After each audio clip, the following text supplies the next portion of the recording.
Long one, my friend. Yes, it was. It kind of embodies Europe in a very strong way there. Nobody towards the end really wants to make mistakes. They know one thing can end it, and it did. Yep, quite the calculated plays by both teams. Let's go ahead and check out Twitter, though. What are you guys saying at home when you tweet us and use the hashtag HGC? Hey, Blitz Heroes, can we somehow pull some strings and get Friday included in the weekend? Don't want to miss any Heroes Esports, hashtag HGC. I like that thought, Mongoose. I like that thought. I think, if I recall, I think some countries in Europe are trying to push for a 3-day weekend. I mean, I've heard there's like 4 days where you work, 10 hours a day and then you get a 3-day weekend? I mean, I'm all on board. Let's start going down that route. Europe, the promised land. HGC Europe, the promised tournament. That's how it works. All right. Well, we'll see if we can get that going for you, Mongoose. No promises, though. But if it does occur, we give all credit to Claris over here. Thank you. Thank you. So we're getting ready for game number 2. Let's check out the battleground that we will be moving to as our teams get set up here and get ready to draft. Now, do remember the ban phase has already occurred. Sky Tempo was banned out by the Playing Ducks. On the left side here, we see that beGenius took out Praxis Holdout. We just played on Dragonshire, and we are moving to Towers of Doom, which last week I was adamant that we were going to see a Chromie play from our boy Chris. It lined up. It looked appeasable, in my opinion, but sadly it did not occur. This is your chance, Chris. You have to do it now, or we're going to ban you from the HGC. Redeem yourself in the eyes of one man, Trixler, and that's it. That's right. Now, we'll see here. We're getting ready for our draft. Again, Towers of Doom being the battleground that we are moving to, but this is a battleground that we seem to see happen often. I think it really works for this whole Europe style of when we get to the late game, you have to force things to happen. Towers of Doom really forces that to occur. Oh, yeah. You can force your opponents to be in scenarios where they have to make a play or they're going to lose, which I think it makes the game very exciting to watch. It's one of my favorites. Yeah, definitely. And it kind of, you're forcing things to happen, but it also goes to that edge of like, Europeans like the slow poke style of like, okay, you're on a shrine, that's fine, but if we've got our Lemings, we've got our Chromies maybe down the line, who knows? And it kind of allows us Europeans to have that kind of style as well. So I think Towers of Doom really came into its own. I loved it since the beginning. Some people didn't at the beginning, but well, it was different. It came in at a time when Heroes of the Storm didn't have much variety in their battlegrounds. Granted, they were 3-lane maps or 2-lane maps. But it was also mostly around an objective that you could decide to give up for experience and such. But this forces you to make plays, and I love it so much because there's so many comebacks. And I think it opens up the idea that we can have more crazy battlegrounds in the future, like the one that we've seen here on Towers of Doom. Now, we are waiting on one more player. He's going to be showing up here soon. Had to take a slight break there, and why not after that big, crazy match that we just saw. But heroes that automatically just think about before the draft. Tacet are banned out. Ragnaros is a hero once again strong on this battleground. But the thing is Zeratul suddenly becomes a major pickup that can be quite a pain in the rear, if you will. That's one good way to describe it. I like what you're saying about the Ragnaros as well, though, because Ragnaros is a hero that, as much as he provides so much across the board, I think with Sulfura Smash being in its current iteration that it is, we'll see him picked up just because of how powerful that is. Never mind everything else that he's really good at. So, yeah, I think we'll be seeing him around for a while. Yep, and you were mentioning it, Liamine can be a hero that we can go to. Lots of poke things that can occur. It's really hard to actually go for hard engage, because if you mess up on the altar, suddenly you lose out in the entire fight and you have to pull away. So sustain healers like Malfurion make a lot of sense. Rhaegar is really helpful on this battleground too. Ariel can work kind of, but she has to get closer to the fight, which naturally means you want to build team comps that can get in the engagement. So a lot of things to consider when we go into this draft about what we're going to be getting picked up. Yeah, I think we've seen, from HGC Europe so far, I think we've seen great variants in heroes across the board. I think very few heroes have actually seen, I mean, obviously, like there's the things like the Gazlos that aren't going to come in. I think probably ever, I don't know. Yeah, statistically, I think there was only 15 heroes in the entire roster that wasn't played last week in the HGC, which is phenomenal. Exactly. Throwing that out there. So here we are. Draft time. Towers of Doom. I think Dahaka's still a good ban, or like a good thing to tussle over between these two teams. So beGenius could go down that far. Oh, but they're going to go Ragnaros to start. That means they might want Dahaka that early because they are first pick. They know they're not going to get Tassadar. Lol, lol, lol. There you go. Okay. So Tassadar can get banned out. Claris, you made me laugh, man. You're such a goofball. I love you, man. Goofball's the best way to describe it. Here on the right, let's see if Dahaka will be picked up for our team now. Other things to consider in terms of first picks, Zeratul could be a thing as well. Falstad could also be a thing for the team. Arakeen can pull out some nice ball set play. Ooh. But Tychus is going to be the elected pickup, which does leave Dahaka available for the Playing Ducks, and we've seen them play Dahaka in the past. All right, I like that. I mean, I was, messing around in my head. Is it going to be the Dahaka or is it not? But at least taking up Tychus. Now, firstly, it denies it from Chris, which he's been pretty darn good at in the games, even though he did lose that first series in week number 1, but he was still playing it. He was still playing it well. But now, also, it says, Playing Ducks, you had 2 warriors. It was kind of strong. This takes some of the power away from that. And then, as I said, considering what we saw in our previous series, Tychus for beGenius opens up them having a good double warrior comp. Yeah, they really could go that way. And so let's see if that will occur. Now, Playing Ducks are thinking about it a little bit more, which is interesting to me. In game number 1, they were ready to go. Their slots were locked in immediately there, and they just moved forward without any thought behind it. Now, here they are continuing to hover the picks that they potentially would like to pick up. 3 seconds and counting. The Falstad, there he is, and there's the ETC. ETC bringing that stage dive can be just as strong in the global department, and I feel like this map is all about globals, man. Yeah. So now, from beGenius, I would love a Dahaka coming in, and what else? Do you take Brightwing here and just stop Playing Ducks from getting it later on? Or do you pick up a different healer and then possibly ban it out? If Playing Ducks has three globals, Falstad, ETC, and Brightwing, that is a rough life to play against, especially on this Battleground. Yeah, I'm trying to think. I mean, Unstable can play the Brightwing pretty well himself, but I wouldn't mind seeing him on like a Malfurion pickup here. Like, a Dahaka Malfurion for me, for these 2 picks, is strong. Like, strong, but they might think about... I can't decide. Trick! You've got me all over the place. I can't decide. Yeah, for me, I feel like the Dahaka is a lock-in here, and if you want another warrior, pick them up later. They move into Zeratul and Malfurion, which they're going to ignore the global pressure here. So they do still have the chance to ban it out, but that means Brightwing or Dahaka will be left open for the Playing Ducks later on. Now, Dahaka, Falstad, and ETC feels a little bit too much in the lack of damage department for me, especially with a Brightwing.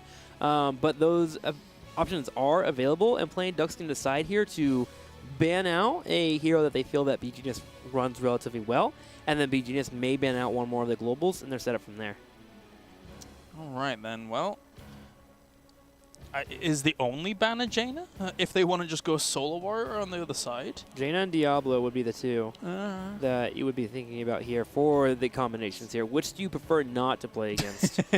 I guess is the question, right? And it all depends on the lineup they want to move for. If they're running a squishier lineup, I would probably take out the Jaina. If they're running a strong warrior lineup that can maybe handle against the Diablo and they want to pick up a Nubarak, I wouldn't mind the ban on Diablo. 3 seconds. Diablo? Okay. Yeah, I think it's wise because of what beGenius has right now on their side. Like, they're less likely to have Tychus, Zeratul, Jaina, and only 1 warrior, whereas they could be, because they picked up Tychus earlier, and I thought to myself, or we thought, that double warrior could be good for them. Banning out Diablo is kind of like the fits all more so. Yeah. Okay, well, beGenius, what do you move into? Are you considering maybe getting rid of another global here, or is this something that the Playing Ducks just doesn't want to run too often? I'm looking at their comp right now. They also have the ETC, the Falstad. They elect to move out with the Varian, which does negate the Varian Li Ming combo. We've seen it pretty often here. Falstad, though, is normally played by Chris when they do go down this route. However, they can have other players pick it up. Even Varian and Falstad, with Falstad going Q-stack build, or Hammerang stack build, and then the Boomerang means that, you can get a lot of damage off of that as well. It's not as much as like a Li Ming with it. Sure. But it still synergizes. I mean, you could always have the dream of hitting the Heralding Blast, too. I'm just throwing that out there. Just go all in on it. Yeah. Whatever. Whatever. So here we go. 3rd and 4th pick being available. Again, Li Ming is a hero that was prioritized pretty often last week for Playing Ducks, so we could see that in the mix here. That does bring in the poke around the Temple Shrines. You do have to be careful, though, because of Zeratul, though. Zeratul will be hunting down that Li Ming whenever he gets the opportunity. So let's see what Playing Ducks is going to be moving into. I would like to see the support soon. There is the Jaina and there is the Brightwing. So now we have 3 globals. We take away Jaina and Zeratul from being allowed. All right. Well, Yeah, I guess us being like, are you going to ban out Jaina? And it's like, we end up theorizing the Diablo, or you theorize the Diablo, and then they just pick up Jaina to deny it anyway. So I like it. I like it. And you've been really on the money this draft, actually. Well, 4th and 5th picks is where I start to get a little on the meh side. I feel like Muradin's the one that you go into because he's the one that you just straight up back into. I could see Johanna working because you want to deal with ETC and Jaina, and she gives you the ability to do so. But you really lose out on the engages heavily because there's so many globals on the opposing team. I would like Muradin and even a Nubarak. Yeah? Maybe. Just to... I mean, it's not... You don't have to deny a combo on side of Jaina or anything like that, but he does cause her enough problems. He actually provides a little bit of damage as well. I think if you do it, you do have to go double warrior. You go a Nubarak, Muradin. I think you have to, which means you put all of the power into your Tychus and your Zeratul cleaning up fights. There's Muradin and Nubarak. Okay. Oh, good call. Oh, God. Nubarak, man. It's as if we cast this region. Wow. So the 5th pick here is where I'm looking. God, I would just love the Dahaka finish up. We've been talking about it the entire time. I can't believe he's actually made it down this far in the draft. I understand Tychus does relatively well with him, but with adaptation and your burrow ability, you can play around the Tychus burning it down, and you can get healed up for it. I'm just so surprised that he's lasted this long on a Battleground where he excels at because there's so much bush control around the altars. I'm actually tilted right now. I don't know why the Dahaka has not been picked here. You just quit. Just put down your headset. I'm done. I'm out, man. I'm going to go drink some water and go to sleep. That's my plan for the day. It's all right. I'll solo cast. I'm used to it after many years of having to do it for a long time at the beginning of all this. But right. So, yeah, it's interesting that it's not there. I think that if they did go, it's like you get to that situation where it's like too much global. Yeah, it's too much global, but you have sustain. Like, you can leave Brightwing on your Jaina and your Falsehood relatively well. You have Mighty Gust. You will get some value of it at some point, whether it's at the Phase 1 phase or the Phase 5 phase. Go Leoric. There it is. Finally. Thank you. I can stay and cast. Okay, cool. So, Towers of Doom here. Massive globals here for playing Ducks. Now, the good news is for beGenius is they can make this work if they get the engages they would like to have, but on the control side of the Battleground and what really works overall, I just look at playing Ducks and I see a dream scenario, right? They have 4 different globals. If they go Stage Dive, they can actually negate Stage Dive here if they want to go for a Mosh Pit instead of Jaina. I would say so. So then they have 3 globals, which is still bonkers on this Battleground. I kind of lean really heavily to playing Ducks. Bonkers, eh? Bonkers, dude. This guy's rubbing off on me. Like bonkers. I'm going to be an adopted European. He's going to knight me. It's going to be perfect. I'm flabbergasted at your vocabulary, my friend. I love it. I love it. We almost adopted you so far. I tweeted out, to adopt Trixler for a European country. Most people said Germany, which I suppose would sit well with Kaldor once he actually comes along. We could be the German bros and get the cast on. I was also told a little bit of the Sweden, a little bit. I could be Swedish for a little bit. I wouldn't mind seeing that. But yes, nonetheless, drafts. Again, I'm leaning heavily towards playing Ducks. You at home, please let us know. Use Twitter, HGC, all that fun stuff. Game number 2. Towers of Doom here in HGC Europe. Let's check out and see if we can have a fight on our hands between beGenius and the Playing Ducks. All right. Game number 2. And to the left-hand side, starting in the blue, currently 1 game up. It's Playing Ducks with Wolf Joe going to be on the Brightwing. We will have Chris Splosion on that ETC. Next up, it's Sports Billy. He's on the Falstad. And then rounding things out, we have Chris on the Jaina with Nandi going to be playing the Dahaka. And to the far right, down on the series with Playing Ducks having the 1-0, here is beGenius. Eric Keen pulling out the Muradin. Nubarak will be played by the Warrior Sensation himself, Danatan. Kirwa with Tychus, going to be bringing out the damage. Tank for the win with Zeratul, going to keep an eye on that guy. And then Unstable with Malfurion. Now, this was a big question for me for beGenius. I was thinking to myself, who is going to play that Zeratul? Because Tank for the win, usually his name means he's going to be playing a tank. But not to be the case. So Zeratul in his hands is something that, as you said, we do need to keep an eye on here. It's going to be very interesting to see if it goes down that road. And look at this. Muradin starting things off with a lovely Storm Bolt thing for Perfect Storm. So if he went Sledgehammer, I'd be the happiest person alive. I don't think it's going to happen, though. Piercing Storm Bolt could be a good thing, too, as well. Q build. You grab this for the extra damage. You could mix it up with the extra damage on the Stormbolt for killing off towers and such.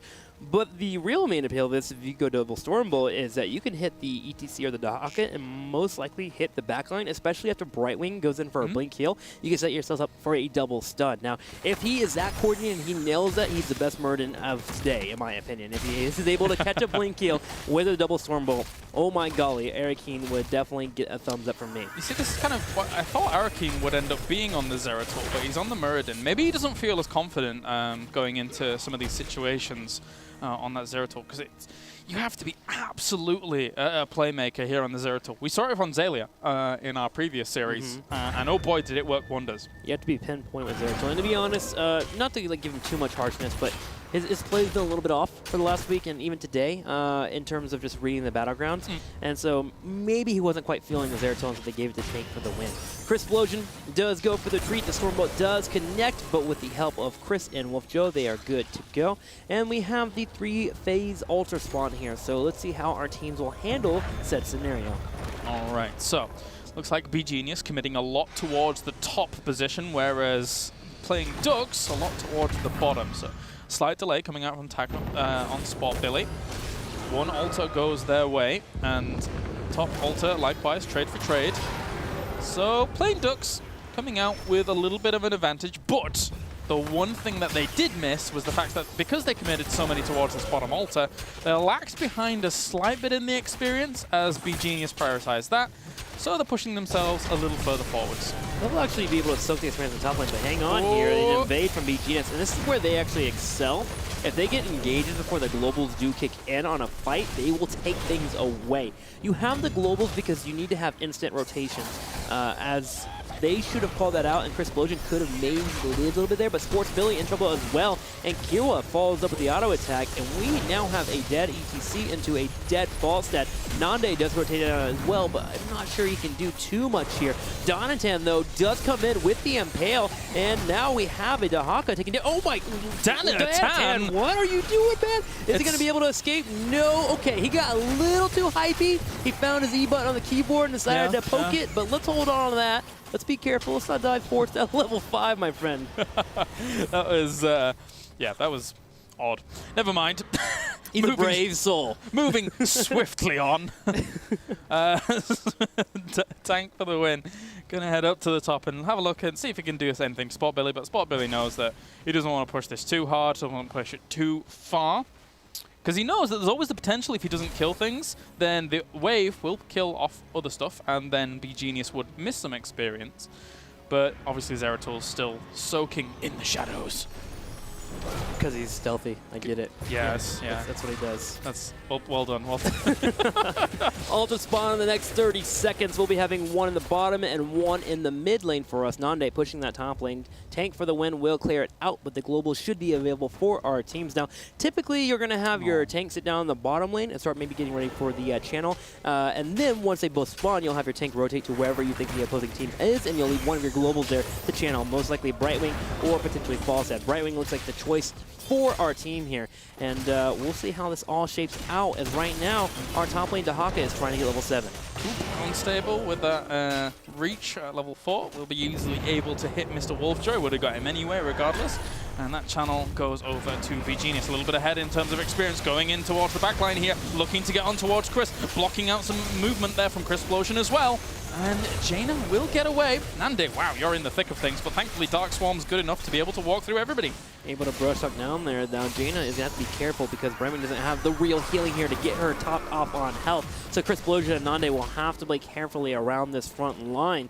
At the same time, there is the chance that one of these members could peel off and maybe go for some rotations and soaking.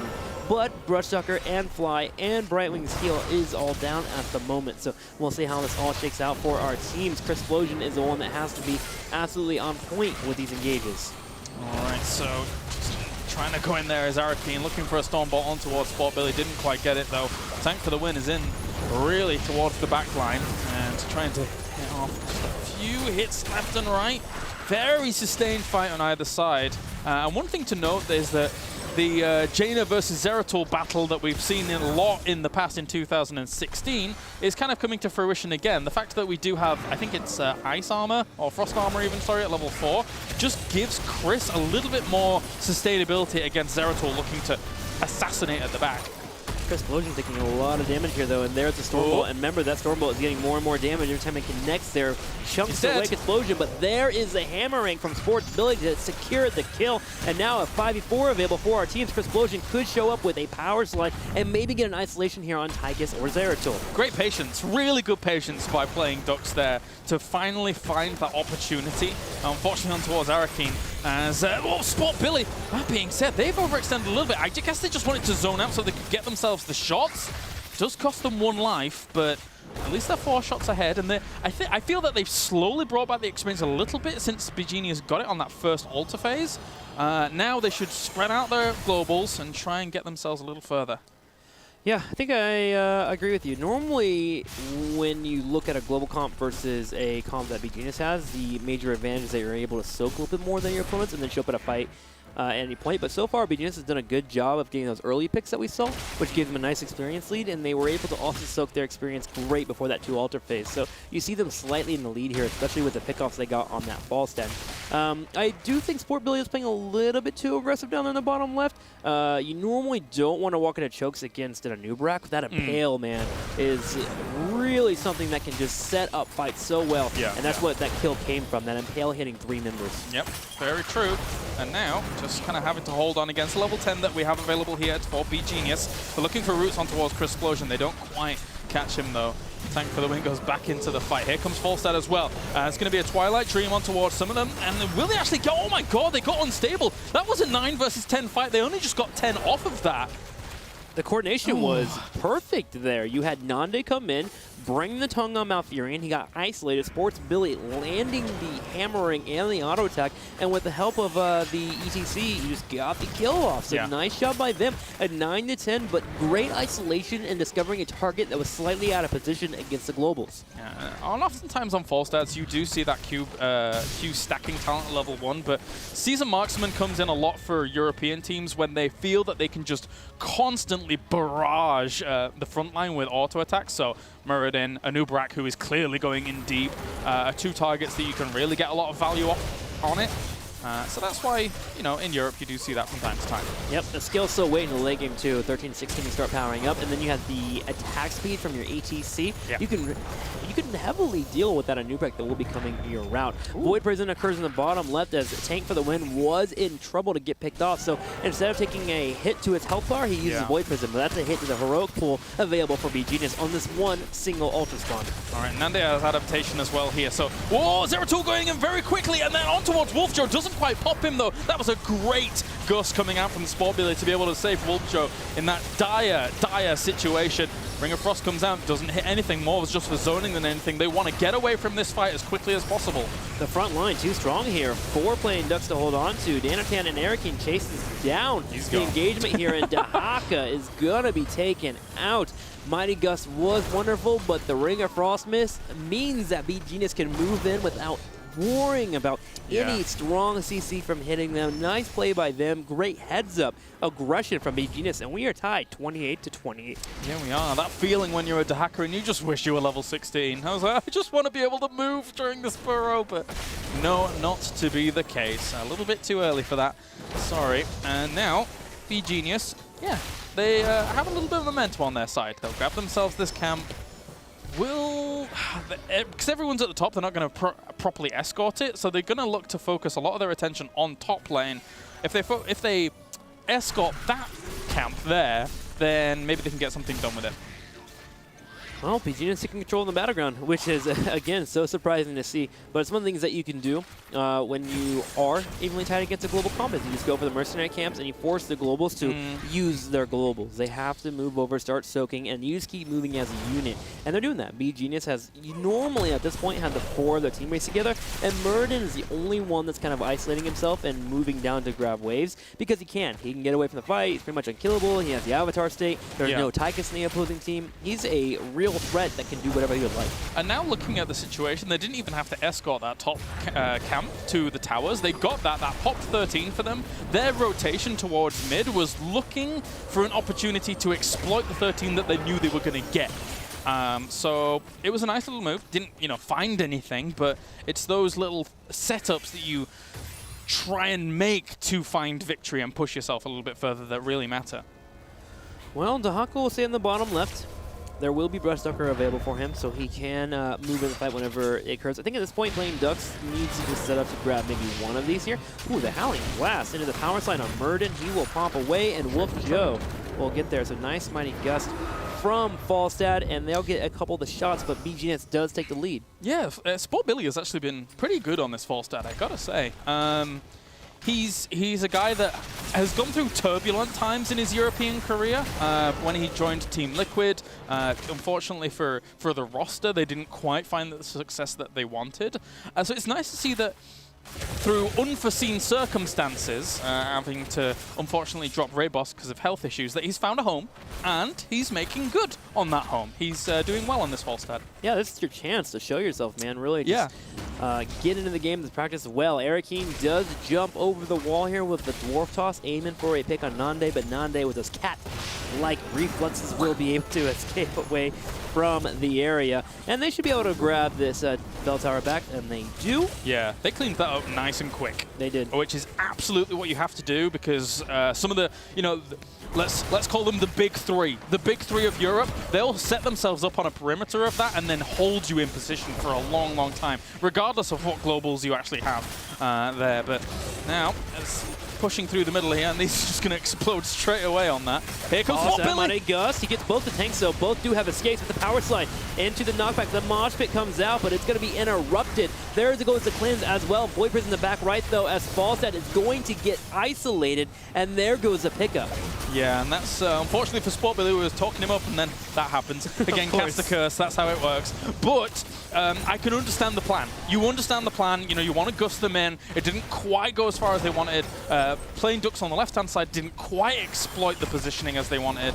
And then Mr. Falstad is he's a cooked goose. That he is. And I'm kind of wondering if they were actually going for the Malfurion. I didn't see if he had used Ice Block or not. If that was an Ice Block by Unstable to get away from that Mighty Guts, fabulous play, because that Malfurion would have been picked off. So there we go. 3 Altar Face Spawn does pop up. Now Falstad will be back in. His fly will be down for a little bit longer here, but he should be able to get the lane ASAP. There's the engage, though, on Kirwa.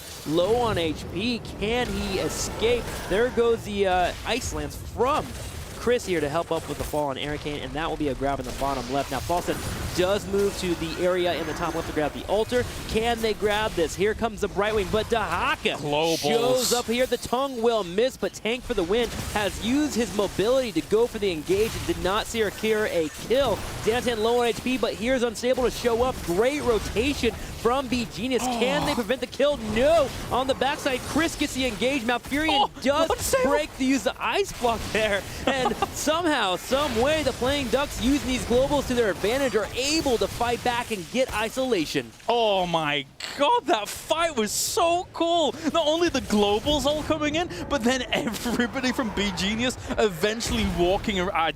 That was lovely to watch. And it only resulted in 1 death. That was my favorite fight of the day so far. I gotta agree with you. Lesser players would have both been picked off, both the Anubrak and the Zeratul, but they kited just enough, waited for the support from Unstable. Unluckily, Kira was picked off because all of the frustration and all the attention was on the backline for beGenius with that Zeratul and Anubrak, so Kira took the hit for it. But Playing Ducks get 2 shots. I'm just beaming. I'm like got a big smile on my face, big grin. That was cool. And now, because it really shows, again, and I keep harking on about this, but the depth that Europe has. These teams right now, they're in bad spots here in the HGC Europe, and you expect them to kind of take some of the lower places in the tournament, but you get to see well-crafted, well-thought-out engagements on either side like that, and it's just a pleasure. You get moments of glory from you, it seems like. Nande, though, is going to be focused down here. You pop Adaptation. The Mighty Gust, though, used from Sport Billy. Maybe one of my unfavorites so far there. I think Dahaka may have been able to escape, but again, at the same time, it's a tied game, 19-17. You don't want to lose member. I can understand the thought of trying to save everyone in that fight. All right, so a lot of damage going on towards Danatan there for the moment. Will get pushed away. Void Prism down. 2 are in that. Here comes the bot time there to try and get themselves that Commandeer Odin into play. Crystplosion taking a lot of damage. He will fall. That is going to be beGenius now, taking that 1 kill to 0. They're looking for more. They at least want the bell tower. Yeah, this should be a bell tower kill, especially with Kirwa here in Odin form. The Blizzard will be dropped. The root goes off. Chris taking damage. Tank for the win. Dives in. The instant polymorph from Wolf Joe will help out, but the main reward, the reward they came for, was the bell tower, especially with an ult respawning in the next 5 seconds. I think if that route was, like, if there'd been more... Obviously, we can't hear their comms, but maybe there was a little bit of indecision if they wanted to follow up on that route. If they had done, I think they could have easily got that kill and then, you know, maybe snowball that situation a little bit further. But they got enough. They're now in the lead of beGenius. Well played. 17-14, and maybe another team would go for a boss call at this point, but you can't really move towards the boss with the 3 globals being available. True. The Hawk is up there already setting up. So beGenius grabs the other route here, grabs the mercenary camps, prevent their opponents from having any possible comeback in terms of getting their own pressure on the Battleground. Arakeen goes for the engage. Chris will be hit by the Storm Bolt. Maybe a bit too early on that fight as the Yantan could not follow up. The Chris explosion does explode, but the Mighty Gust into the kill zone. Can they get a kill? No. Nande in the back line, though. Sport Billy trying to work in those auto attacks. Tank for the win, low on health. Chris trying to help out on the side as well. They're so spread out. And Nande down towards the bottom there, not only using his Burrow move, and they're going to be able to clean up a lot of them towards the back here. Trying to kill off Wolf Joe. Will he fall? Arakeen almost barely. He gets him. He's trying to retreat away from Sport Billy as well. It's 2 for 2 currently. Unstable, running to the safety of this bell tower, but now he's in. Uh-oh. How is he going to get away? 2 sharks coming in, dun dun, as you would hear in the Jaws theme song, and there is the pickup. The Twilight Dream will be used as well, and Playing Ducks turn around that fight without having their ETC. Incredible play. Wolf Joe has to be called out there. He made 2 incredible clutch plays on both Nande and Falstad. That allowed for them to secure the kill. If he had 1 more blink kill, he could have maybe lived as well. All right, so a cleanup down towards the bottom for Playing Ducks. That will give them a sizable chunk of experience to catch up towards that. In fact, to take a slight lead there for the moment. Nande can soak that towards the bottom, then propel himself towards the top with his Brush Stalker. And they could even get 20 just a little bit before beGenius here. Something to note, too, is that Malfurion will be up at 13 seconds, but he did use Twilight Dream in the bottom left. Right. And he did not get a kill on Falstad. There is a Void Prison available, but that Twilight Dream does allow for Playing Ducks ETC here, Crystplosion, to play aggressive. He doesn't have Tenacious Roots either. He has Hardened Focus, so he's going to be looking just to be pumping out the heals as opposed to actually really having too much control across that. That's a Gust forwards there against Danatan as well as Arakeen. They just want to zone them out for the moment. Level 20 is here. beGenius is going to be very, very careful about this fight. Yes, they do. Nande goes for the engage. There's the tongue on Murden. Here's the Ring of Frost. It does connect with the Anubrak in the bottom left, but no squishing. Zeratul gets polymorph. There's the focus. Crystplosion retreating away at the same time. Nande zoning at the front line. And Playing Ducks are in prime position here to not only seize control of this game, but cause a huge, huge amount of problems here for Arakeen as they do find him down there. They knew he was heading around. That's 2 for 0. Danatan towards the back line is trying to get some denial there, but that is going to be a great little moonfire from across the Reg, but unfortunately, you can't stop all of them channeling. They are slowly stopping all 3 of them here with the Moonfire. Oh my God. And now the Roots, suddenly Malfurion making up for his lackluster play earlier. Finally, he will get him, but that gave time to Anubrak and Tychus to grab Mercenaries in the bottom right. Now, Playing Ducks move on to the boss. This has been the most back and forth towers game I've seen for quite a while, actually. The pace just keeps changing minute by minute, and now Playing Ducks here in the driving seat. They need, well, 5. Okay, so they need 1 bell tower, and then they can potentially finish with an altar. So this is really down to the wire. Look, 9 to 8 kills, 20 to 20. Really cool. I will say that delay from Malfurion was actually pretty beneficial. It was a wait and goal. They delayed for what, a good extra 15 seconds, which is a big deal. That 15 seconds could have been another bell tower, which would mean that Playing Ducks would be in a scenario where they could start snowballing with their globals.